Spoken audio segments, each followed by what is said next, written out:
So last month, Zet and I went on vacation to visit our son, Mateo, in Albuquerque. We're driving through El Paso on day 2 and got sideswiped by an 18-wheeler going 70 miles an hour down Interstate 10. And just took a little long vacation. We got 5 hours ahead of us, El Paso, West Texas. Boom! Something hit my right rear bumper, blew out the tire, pushed us over into the right lanes where there were traffic zooming. And look in the rear view mirror and see that it's an 18-wheeler, a really big right there. Freak out. It lasted at least half an hour, probably 2 seconds, but it went a long time. Finally, we were able to, able to pull over into the left shoulder of this 4-lane highway, and the trucker who hit me pulled up behind us while traffic keeps zooming by at 70 miles an hour. We're freaking out. El Paso miles from Rudi. We're a little tired already from driving. Another wreck. What? And I'm freaking out, and I'm crying on the truck. And Zet behind me, next to me, starts screaming and laughing, saying, "We're alive! We're alive! We're okay!" And I'm going, "Yeah, but the car in El Paso, we're alive! We're okay!" And laughing and tears rolling down her cheek. And that's just one of the many reasons why I love Zet there so much. That is her first response. And yeah, we got whiplash, and but the day we got to Albuquerque, we were able to find a very experienced chiropractor to work on us very gently but immediately. And one of my very best friends on the planet, a college classmate, is an extraordinary healer, an acupuncturist, herbalist, and she was able to treat us the very next day and get to work on that. Yeah, and, the car got totaled. We were able to buy another car, and not that much more than what the insurance company would reimburse us for the last car. But mostly, we went on vacation to relax, and just in case we were planning on doing a lot of hiking around Taos or family, God said, "Boy, no. We're going to spend next couple of weeks just kind of healing, going to the chiropractor and acupuncturist and getting massage and resting." So over the last month, I've had the opportunity to think and reflect. I didn't have much energy for much else. And to wonder, what is it exactly I want to do with the rest of my life? Not only what, because I know what I want to do with the rest of my life. I want to write and sing. It's what I love.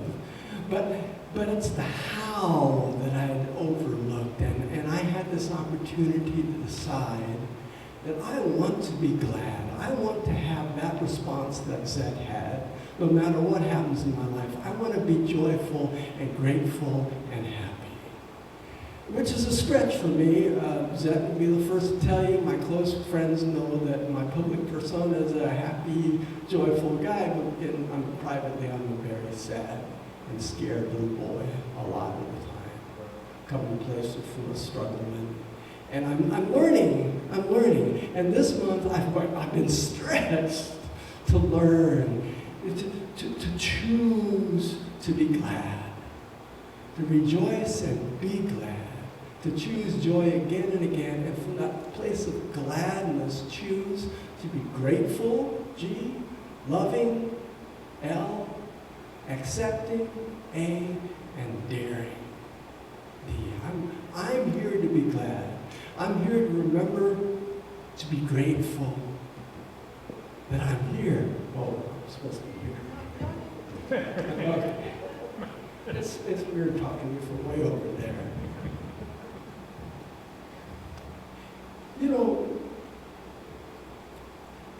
It's over the last couple of years, it's been kind of easy for me to take the circle for granted. It's just something we've been doing for 31 years, and it's always going to be there. And now this morning, more than ever, I'm grateful for each one of you in this community sitting here and out there, and especially back there, these cats. I get to play with these musicians on a regular basis. And what a gift. But it's no less important for me to be grateful for the sore neck. This is causing me to exercise more and stretch on a regular basis because we're going to physical therapy 4 days a week. Enforced reminder, oh yeah, it's time to take care of this body and not take it for granted. I want to be glad.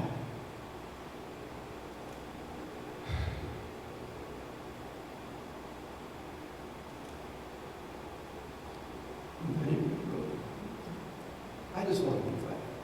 I want to be grateful for what is, no matter how painful, no matter how difficult it is for me to face up to that little boy in me who still wants to pull at my pants and say, and just see him not as an enemy, not as something to grow beyond, but as an ally, as a reminder of who I really choose to be, which is not that, but this. That's what I want to be grateful for. That every time the sadness or the anger or the fear comes up about climate change or about the heat or about the car or about the expenses, I just choose to be grateful for what is. And it's hard to choose from my head. It's much easier to choose from my heart, which is where the love comes in. Sinking out of that stinking head. That one that thinks so much so often and thinks that it's thinking well, but it doesn't really know. But my heart knows.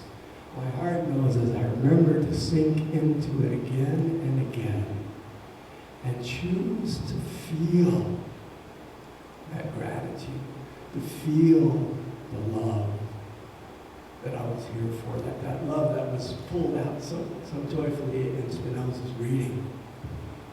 Why hang out in those dank cathedrals any longer, Come up to the mountaintop, which is right here. This is the mountaintop. This is the moment. Rejoice and be glad in it. And accept it. That's a tough one. But what my teacher Arnold Patton taught me 40-some years ago now, and which I choose to remember again and again, is that this moment is perfect just the way it is. Just for now. Yes, I would choose for the climate to be different. Yes, I would like to no longer have pain in my neck. Yes, I wish we had different candidates running for president. Yes, I wish. And that may happen in the future, but for in this moment, my body is what it is. The climate is what it is. The political situation is what it is. The economic situation is what it is. And I can accept it as perfect and not fight it. Just relax and to take a vacation for my role as general manager of the universe. Stop trying to make things perfect and just for a while accept it the way it is, knowing that something good is unfolding in this moment.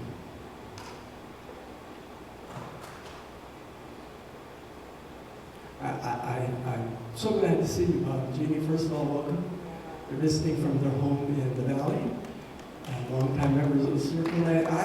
I'll never see Bob without remembering that he was kind enough to drop everything and drive to West Texas and pick Zed up from the hospital in a wheelchair. Huh?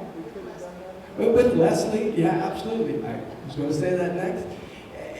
And the way, and all the good things that came out of that wreck, as awful as it was, the wreck we had in 2017, brought so many blessings in my life. I could spend the next hour just talking about that. So it looked bad, but I can accept that there were grateful things, wonderful things that happened about it in the rearview mirror.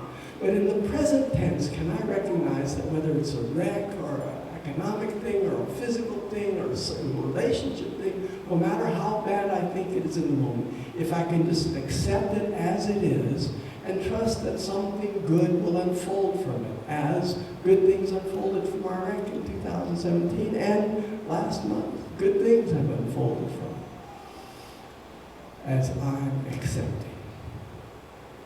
And then to dare, the D from glad, is to dare to be different than I have been, which is tough for me. I like things to be the same as they are. I'm a Taurus. I want to keep plodding along with things the way they are. I like things to be comfortable. I like to live in a regimented way. I like things to be. Can I dare to say, okay, and today, instead of being a sad old grudgy old guy who just shows up at his desk to struggle through art, to struggle through music, to struggle to write the next talk, can I just dare to let it be easy?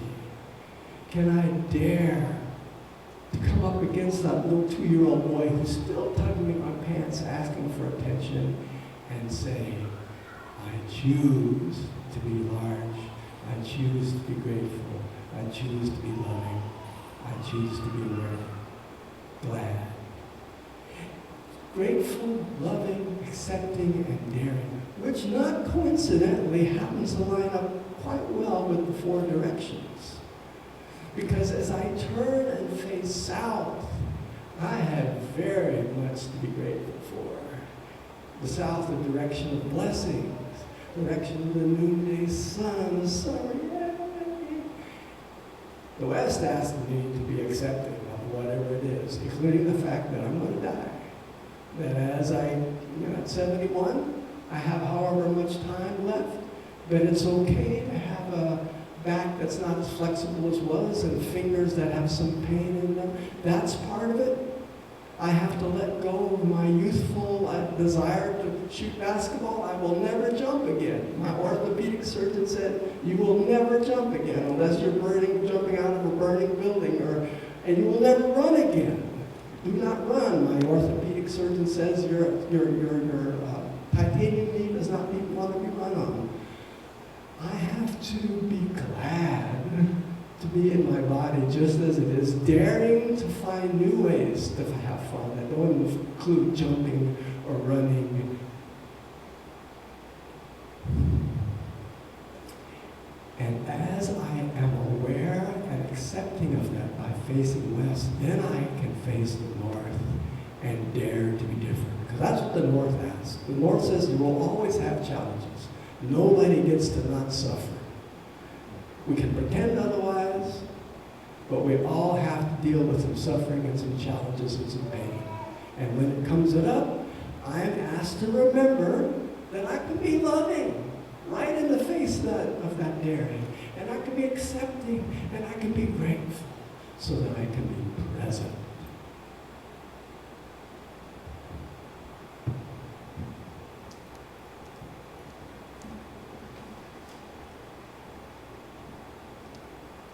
You are absolutely free to create in your life a heaven or a hell. I can't tell you if there's anything after this life, but I can give you your tip.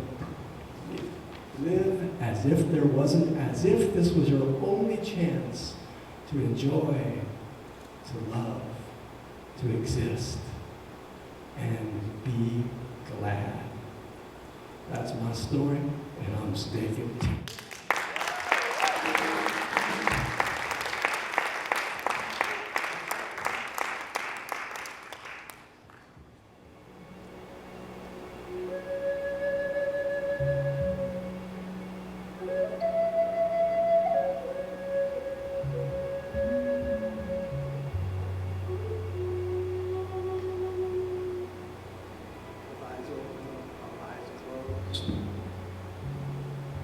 With heart wide open, or a heart that's cracked and bleeding and holding on for dear life. I invite you to let the eyes of your heart be wide open.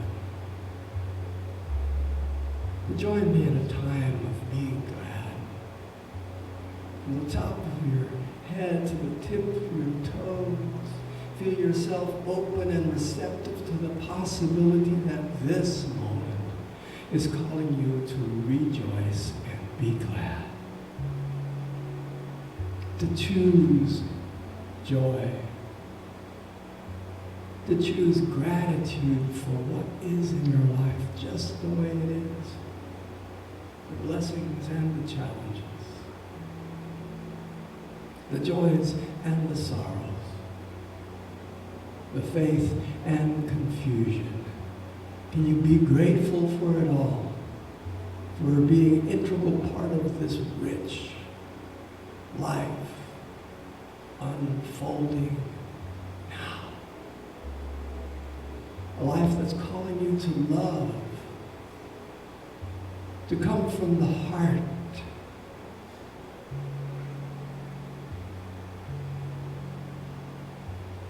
to feel that heart radiating, breathing into the heart, sinking into the heart, feeling sending love forward, outward, upward, inward.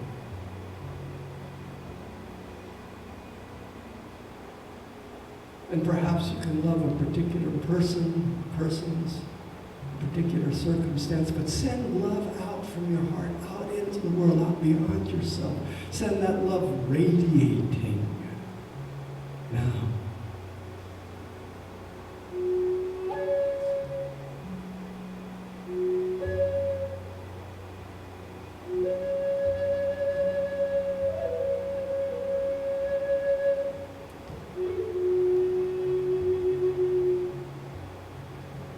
From this place of gratitude and love, be willing to turn with awareness and acceptance to a challenge in your life, some situation which is difficult for you or a loved one.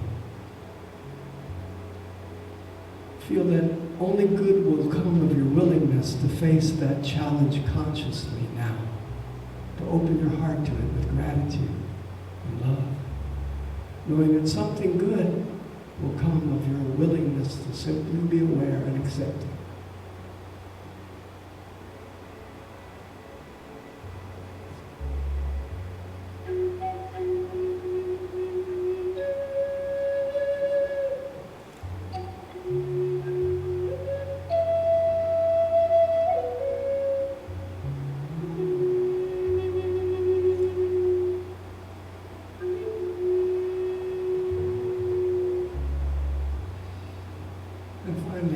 Feel your willingness to dare, to open to the moreness that is calling your soul. Whatever your age, whatever your circumstance, whatever your situation, the divine wants to unfold more and more goodness in your life. And need not anything grand and world-shaking, but something as simple as willing to feel good at this moment. And spread that goodness to a loved one, a neighbor, a friend.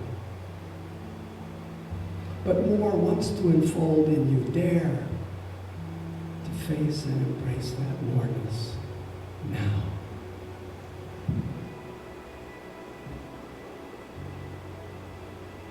And now. And now. Today and tomorrow and all your tomorrows. May you live with a glad heart. And may all beings be blessed by your willingness to do this. And so it is.